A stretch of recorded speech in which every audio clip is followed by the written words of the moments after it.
మీరు గొప్ప గొప్ప పనులు చేయగలరు, గొప్పగా ఎదగగలరు, అనుకుంటే ఏదైనా సాధించగలరు. కానీ ఎందుకు సాధించలేకపోతున్నారో ఈ స్టోరీ ద్వారా నేను తెలియపరుస్తానన్నమాట.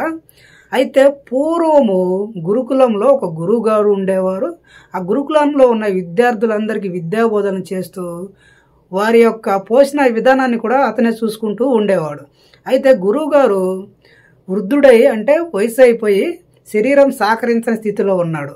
అయితే ఆ గురువుగారు ఏమనుకుంటాడంటే, నా స్థానంలో ఈ విద్యార్థులలో ఎవరినో ఒకరిని గురువుగా చేయాలి, ఎందుకంటే నాకు వయసు అయిపోతుందని భావించి ఆ విద్యార్థులలో నుంచి 2 విద్యార్థులను ఎంపిక చేసి వాళ్ళిద్దరిని పిలిపించుకుంటాడు.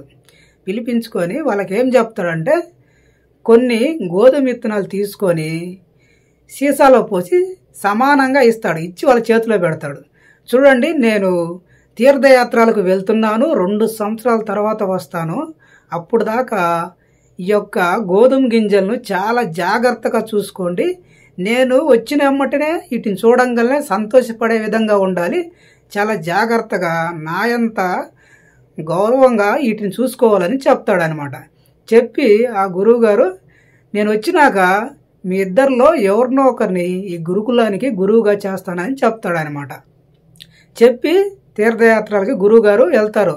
అయితే ఈ 2 విద్యార్థులలో మొదటి విద్యార్థి ఏం చేస్తాడంటే, అమ్మో గురువుగారు ఈ విత్తనాలను నాయంత సమానంగా చూసుకోమన్నాడు కదా అని అతను ఏం చేస్తాడంటే, మూట కట్టి ఒక చిన్న పెట్టెలో పెట్టి తాళమేసి దానికి పసుపు కుంకుమ పూసి రోజు ఉదయం సాయంత్రం గురువుగారికి ఏ విధంగా పూజలు చేస్తారో ఆ విధంగా పూజలు చేస్తూ ఆ పెట్టెను భద్రంగా చూసుకుంటూ ఉండేవాడు.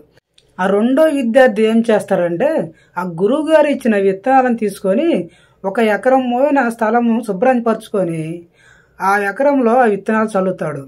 అయితే మొదటి పంట 10 బస్తాలు అవుతుంది, రెండో పంట 15 బస్తాలు అవుతుంది, మూడో పంట 25 బస్తాలు అవుతుంది, ఆ విధంగా 50 బస్తాలు అవుతుంది. అయితే గురువుగారు తీర్థయాత్రలకు వెళ్ళి 2 సంవత్సరాలు పూర్తయి వస్తాడనమాట. వచ్చి ఆ 2 విద్యార్థుల్ని రమ్మని కబురు పంపుతాడు. ఆ 2 విద్యార్థులు వస్తారు.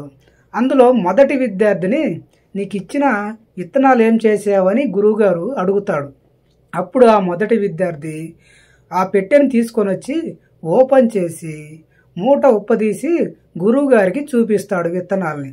అయితే గురువుగారు ఆ విత్తనాలను చూడంగానే లోపల విత్తనాలు బూజు బట్టి నల్లగా మాడిపోయి ఉంటాయి. అది చూసిన గురువుగారి ముఖం కూడా మాడిపోతుందన్నమాట. సరే, రెండో విద్యార్థిని పిలుస్తాడు. అవును, నీకు ఇచ్చిన విత్తనాలు నువ్వేం చేసావని గురువుగారు అడుగుతాడనమాట. అప్పుడు ఆ విద్యార్థి, చూడండి గురువుగారు, మీరు ఇచ్చిన విత్తనాలు ఒక ఫస్ట్ పంట వేశాను, ఆ పంటలో 10 బస్తాలు అయినాయి. రెండోసారి వేశాను, అవి 15 బస్తాలు అయ్యాయి.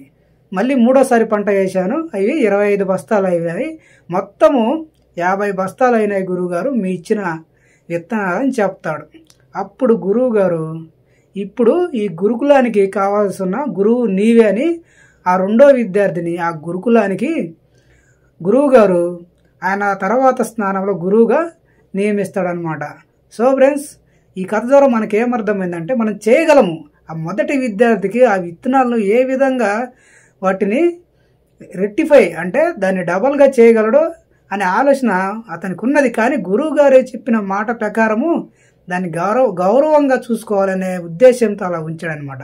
సో ఫ్రెండ్స్, మీరు కూడా అనుకుంటే ఏదైనా సాధించగలరు, ఎవరో చెప్పారని ఆగిపోకూడదు. సో ఫ్రెండ్స్, వీడియో నచ్చితే లైక్ చేయండి, షేర్ చేయండి, మన ఛానల్ తప్పకుండా సబ్స్క్రైబ్ చేసుకోండి.